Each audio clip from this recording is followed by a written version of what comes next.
Meus irmãos, eu cumprimento a todos com a paz do Senhor. Peço, irmãos, que coloquem de pé. Reverência à palavra de Deus. Peço, irmão, abram vossas Bíblias no livro de Números, capítulo de número 25. Enquanto os irmãos abrem as vossas Bíblias, eu quero externar a minha alegria, o meu nervosismo diante dos irmãos, mas ciente de que o Espírito Santo tem uma palavra para todos nós. Primeiramente, eu quero agradecer a Deus, depois ao nosso pastor, que sempre nos coloca à prova, mas só coloca à prova aquele que quer ser refinado, né? Então, eu creio que Deus ele tem uma palavra aos nossos corações. Números, capítulo de número 25.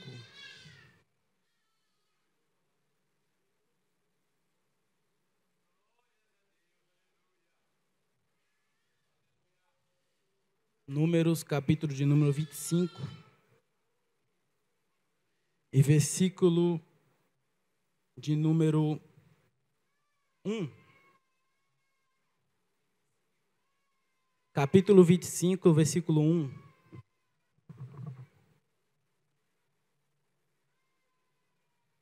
Amém, meus irmãos?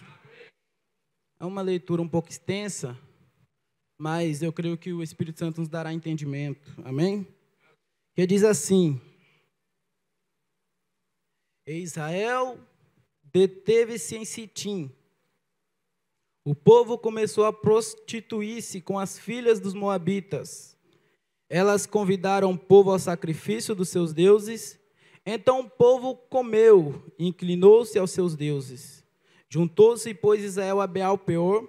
A ira do Senhor se acendeu contra Israel. Disse-lhe o Senhor a Moisés: toma todas as cabeças do povo e enforca-os ao Senhor diante do sol, e o ardor da ira do Senhor se retirará de Israel. Então Moisés disse aos juízes de Israel: cada um mate a seus homens que se ajuntarem a Baal-peor. E eis que veio um homem dos filhos de Israel e trouxe a seu irmão midianita à vista de Moisés e à vista de toda a congregação dos filhos de Israel. Chorando eles diante da tenda da congregação. Vendo isso, Finéias, filho de Eleazar, o filho de Arão, sacerdote, se levantou no meio da congregação, tomou uma lança na sua mão e foi após o homem israelita até a tenda, e os atravessou a ambos, ao homem israelita e à mulher, pelo ventre. Então a praga cessou sobre os filhos de Israel. E os que morreram daquela praga foram 24.000. Então o Senhor falou a Moisés, dizendo: Finéias, filho de Eleazar, o filho de Arão, sacerdote, desviou a minha ira de sobre os filhos de Israel, pois foi zeloso com os meus zelo no meio deles, de modo que no meu zelo não consumiu os filhos de Israel. Portanto, dize: eis que lhe dou a minha aliança de paz, e a sua descendência depois dele terá a aliança do sacerdócio perpétuo, porquanto teve o zelo do seu Deus e fez expiação pelos filhos de Israel. Amém? Podem se assentar, meus irmãos. Meus irmãos, estamos diante de uma passagem talvez um pouco menos conhecida.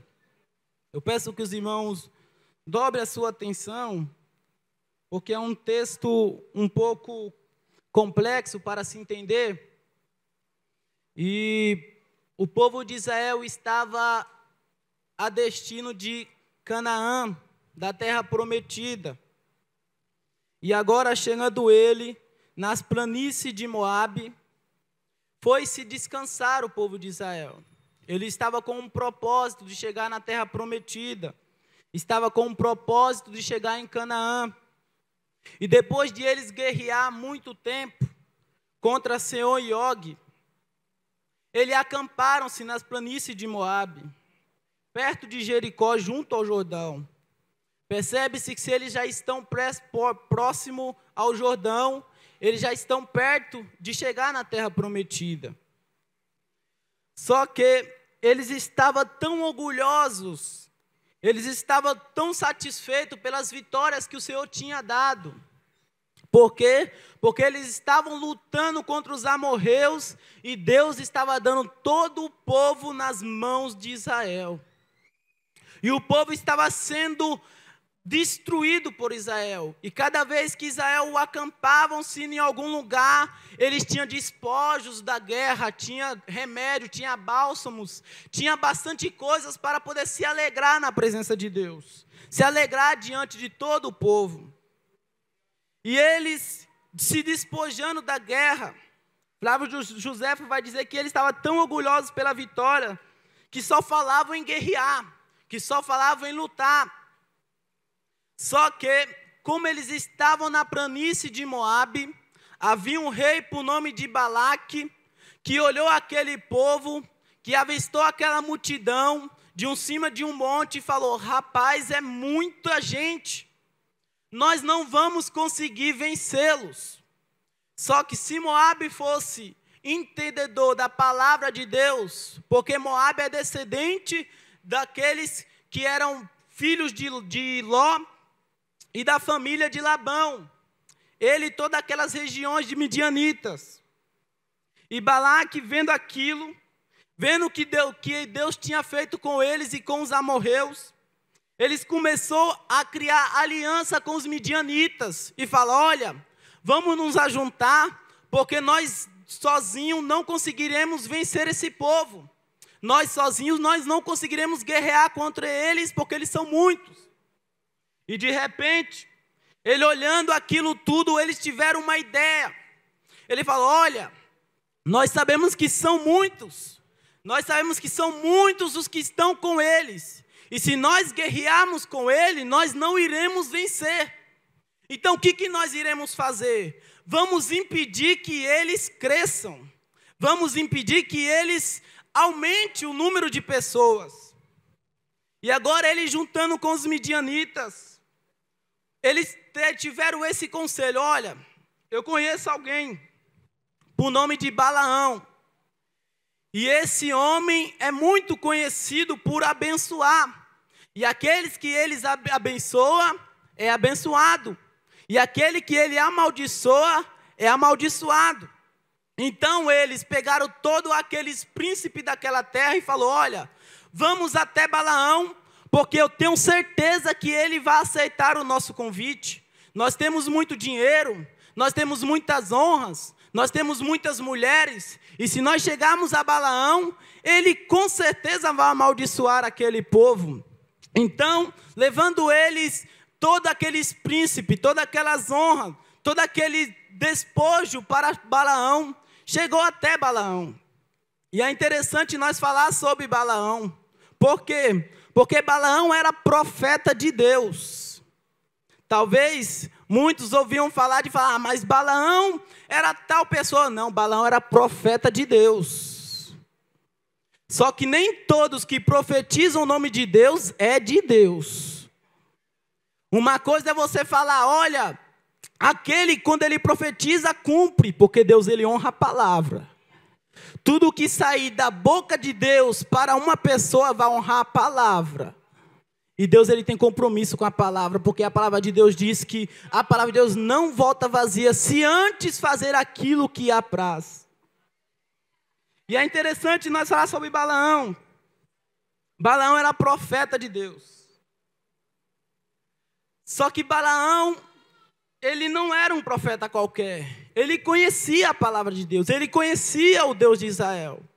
E chegando o Balaque com o rei dos midianitas, para Balaão: olha, eu preciso que você amaldiçoe um povo. Ele, olhando todas aquelas riquezas, falou: pois bem, vamos lá. Mas quem é o povo? Ele falou: olha, é o povo israelita.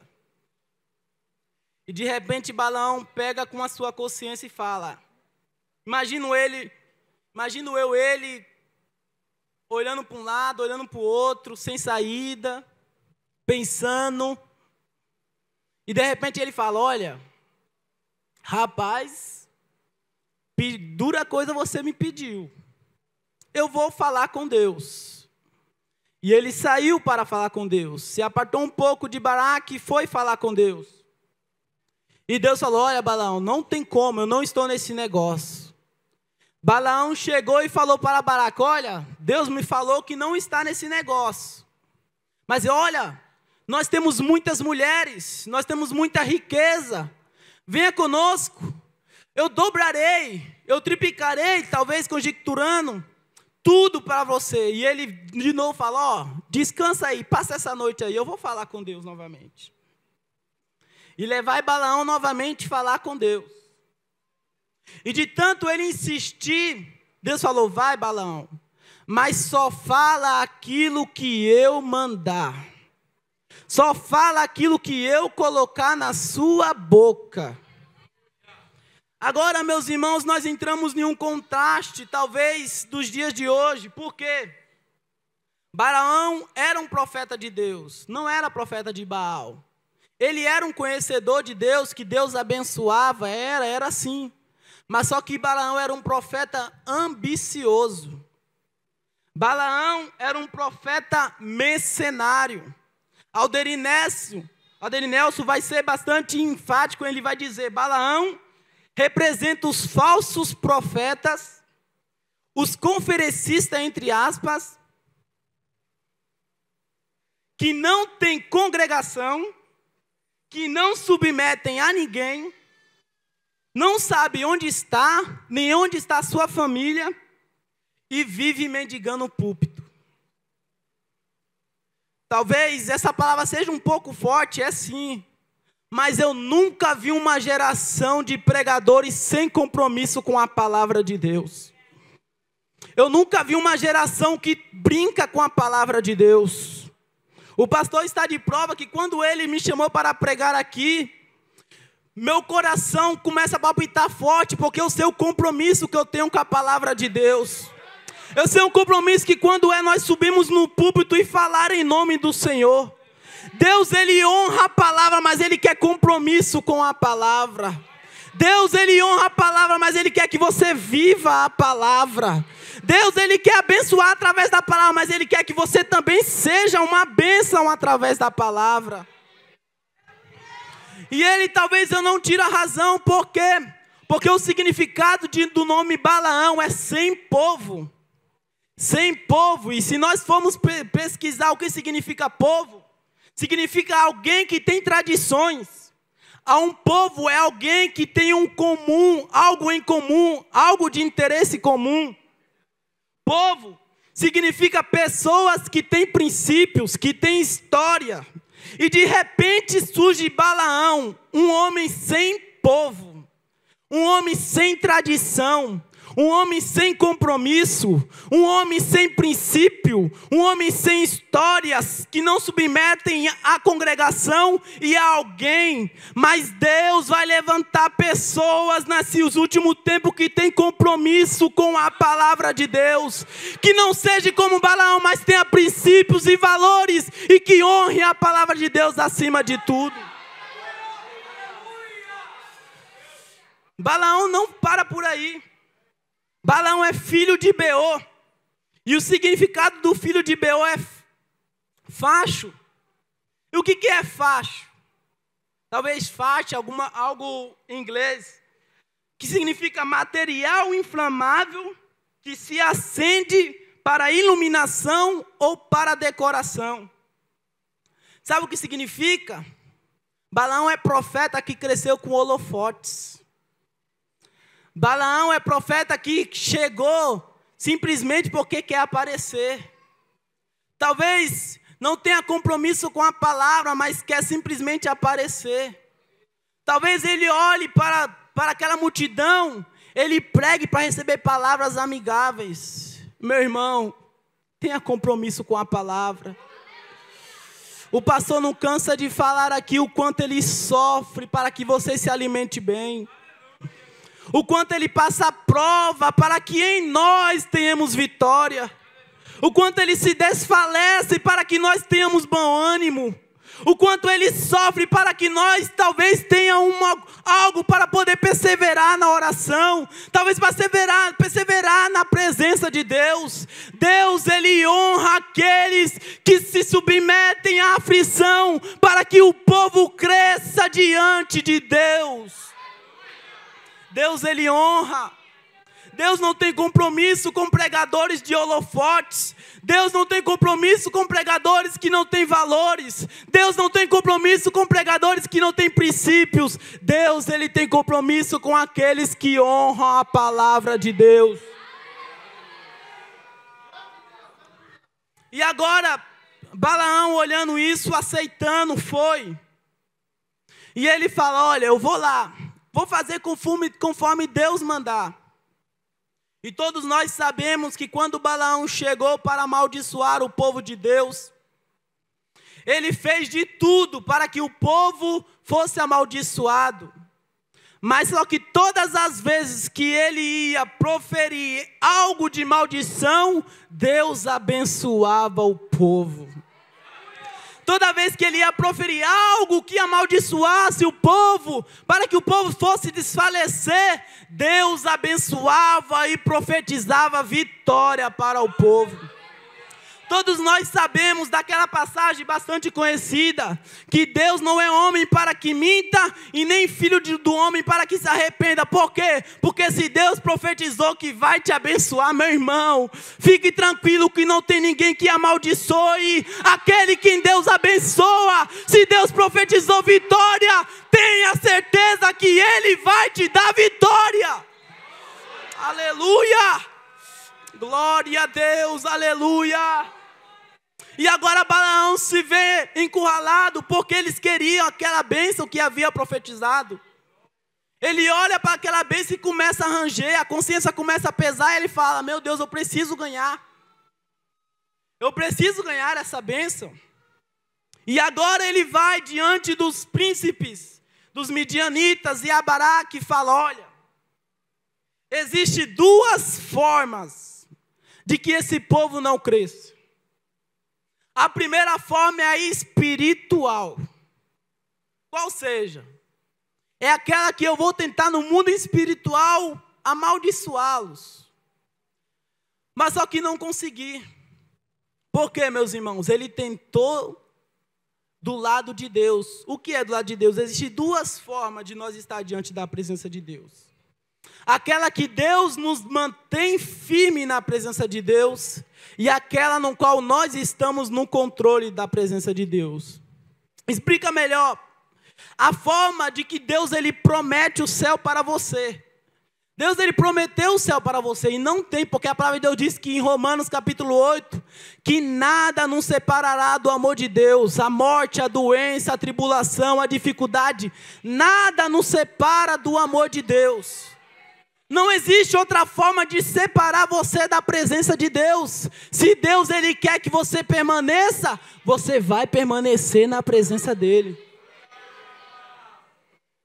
E agora ele tentou amaldiçoar, tentou mudar a vontade de Deus, tentou tirar eles da presença de Deus, mas é impossível.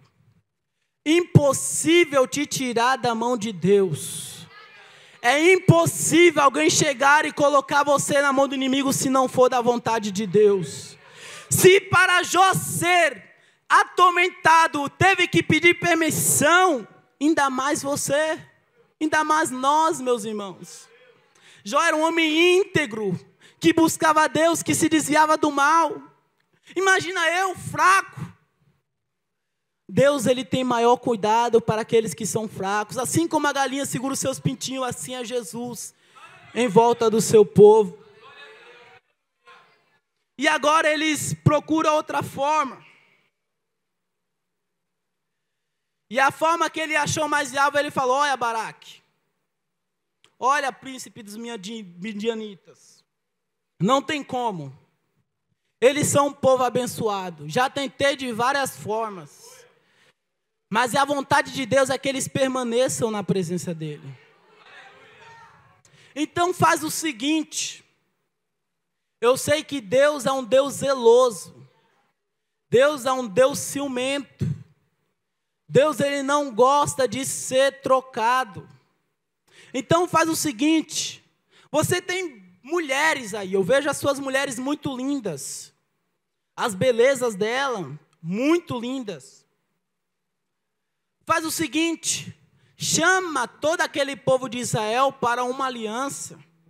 E faça com que eles se deitem com as suas mulheres. Faça com que eles mudem o foco do que eles estão perseguindo. E qual era o foco, meus irmãos? A Bíblia fala que o primeiro mandamento é: amarás o Senhor teu Deus acima de todas as coisas, de todo o seu coração, de todo o seu entendimento.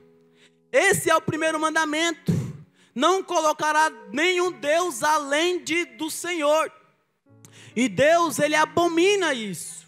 Lá em Êxodo, capítulo 20, vamos ler só para nós termos um pouco de noção. Êxodo, capítulo 20, versículo 1. Diz assim a palavra de Deus. Então falou Deus estas palavras, dizendo: eu sou o Senhor teu Deus, que tirei da terra do Egito, da casa da servidão. Não terás outro deuses diante de mim, e não farás a ti imagem de escultura, nem alguma semelhança do que há acima nos céus, e nem embaixo da terra, nem nas águas e nem debaixo da terra. Não te encurvarás a elas, e nem as servirás, porque eu, o Senhor teu Deus, sou um Deus zeloso, que visita a iniquidade dos pais, dos filhos, até a terceira e quarta geração daqueles que me odeiam. Interessante, meus irmãos, nós chegamos a essa conclusão, por quê? Porque quando o povo de Deus tem um foco, ele consegue. Uma coisa é você ser unidos, uma coisa é você estar em unidade. É tanto que quando o povo de Deus busca, se lança diante da presença de Deus, Deus perdoa, ouve e livra dos seus pecados. É por isso que em 2 Crônicas, capítulo 7, versículo 14, Deus vai falar: se meu povo que se chama pelo meu nome se humilhar, chorar, rasgar suas vestes, se desviar dos seus caminhos, então eu ouvirei do céu e sararei a sua terra e perdoarei os seus pecados. Então todas as vezes que você quiser algo e se colocar diante de Deus, se humilhando, com um foco, se colocando diante de Deus, Deus, ele vai cumprir. Porque a Bíblia diz que buscará o Senhor teu Deus e ele concederá o desejo do seu coração. Só confia no Senhor, porque Deus, ele vai conceder o desejo do seu coração. E agora eles tentam tirar o foco do povo de Israel de outra maneira. Mas o interessante, meus irmãos, que não era somente se deitar com aquelas mulheres. Não era isso. O conselho de Balaão foi exatamente tirar o foco da presença de Deus. O foco de Balaão era tirar com que eles se coloquem diante da presença de Deus. Não foi à toa que o pastor pregou ontem aqui. Quantos estão dispostos a estar diante de Deus para cumprir a vontade dEle? E lamentavelmente poucos levantaram a mão. Meus irmãos, eu estou falando isso porque hoje é culto de missão. E quando me falaram para trazer essa palavra sobre conscientização, foi exatamente isso. Quantos de nós estamos perdendo o foco? Quantos de nós não estamos colocando Deus em primeiro lugar em nossas vidas? Quantos de nós não estamos colocando Deus no centro das nossas vidas? Talvez você fale: mas eu venho para a igreja. Mas eu venho para os cultos. Mas eu adoro a Deus. Será que isso é simplesmente necessário? Ou isso daí é a base, sendo que nós não temos Deus no centro? Ou melhor, será que isso é o suficiente para Deus operar nas nossas vidas? Não, meus irmãos. E o que fizeram eles? Tiraram o foco. Qual era o foco daquele povo? Era chegar na terra prometida. Qual era o foco de nós nessa noite? É chegarmos no céu.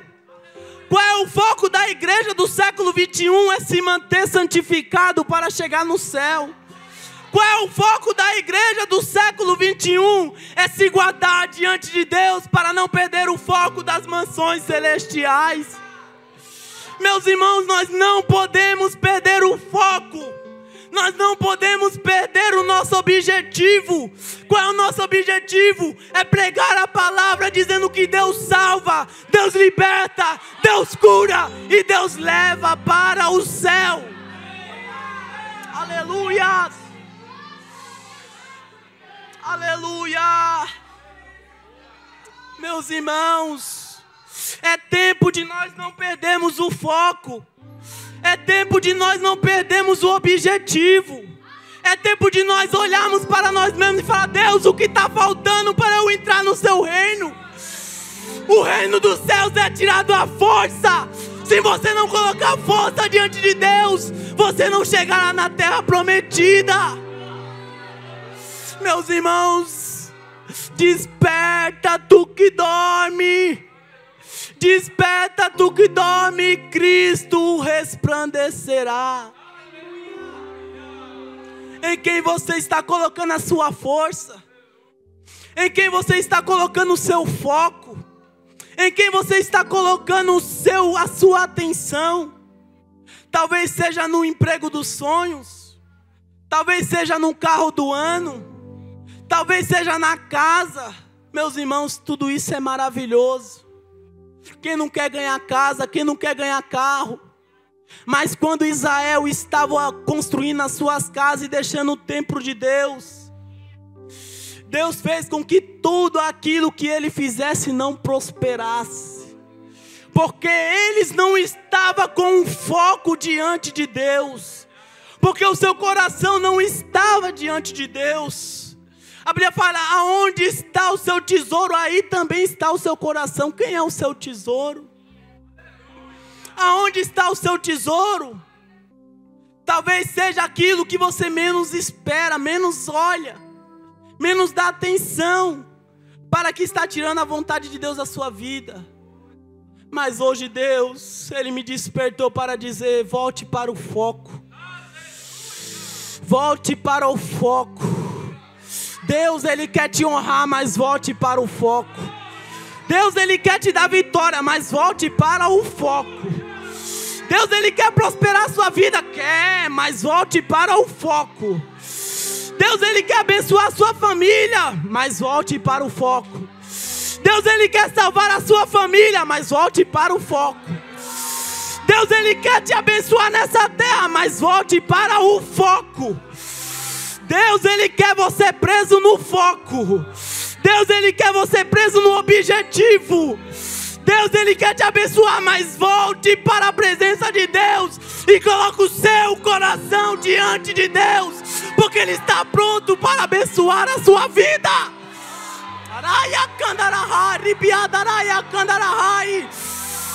Deus, Ele te quer por completo, meu irmão.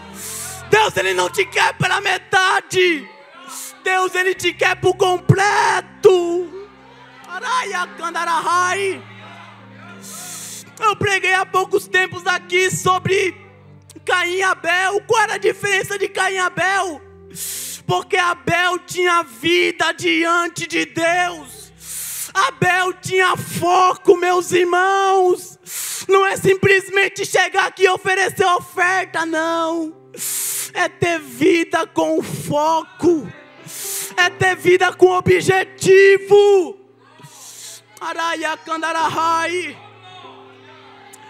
Deus, Ele te quer no objetivo. Deus, Ele te quer no foco. Aleluia. Meus irmãos, para ganharmos tempo, só tem uns 5 minutos. No texto que nós lemos, teve um homem por nome de Zimrim. E esse homem teve a audácia de pegar uma dessas mulheres. Depois de Deus de ter muitos, matado a muitos por causa da praga.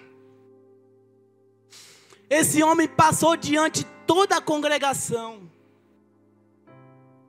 Toda a congregação e diante de Moisés. E levou essa mulher para dentro de uma tenda. O engraçado, que o nome Zinrim significa futuro príncipe. E o nome de Cosbe significa engano. Talvez você olhe e fala, então Deus vai proteger ele. A Bíblia fala, quem tem promessa não morre. Se você sair do foco, morre.